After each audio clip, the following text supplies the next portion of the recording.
ఈ షాట్లో నేను మీకు అరిసెలు ఏ విధంగా తయారు చేసుకోవచ్చో చూపిస్తాను. ముందుగా 5 గ్లాసుల బియ్యాన్ని రాత్రంతా నానబెట్టుకోవాలి.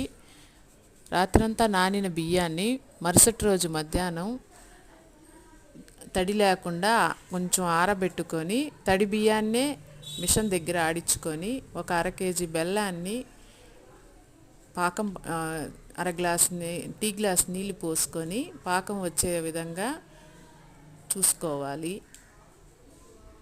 తర్వాత పాకంని ఎట్లా వచ్చిందో ఒక ప్లేట్లో నీళ్ళు తీసుకొని పాకం వచ్చిందో గట్టిపడిందో లేదో బెల్లాన్ని చూసుకోవాలి. తర్వాత బియ్యపిండి కలుపుకోవాలి. బియ్యపిండి కలిపిన తర్వాత నువ్వులు కూడా వేసుకొని బాగా కలుపుకోవాలి. బియ్యపిండి ఆరకుండా నెయ్యి కూడా వేసుకోవాలి. తర్వాత ముద్దలుగా చేసుకొని వేడి నూనెలో వేసుకోవాలి. అరిసె నూనె లేకుండా ఉండాలంటే చెక్కలు ప్రెస్ దాంట్లో ఒత్తుకోవాలి. అంతే, అరిసెలు రెడీ. అరిసెలు తయారు చేసుకునే విధానం ఇంతే ఈజీగా ఎవరైనా తయారు చేసుకోవచ్చు.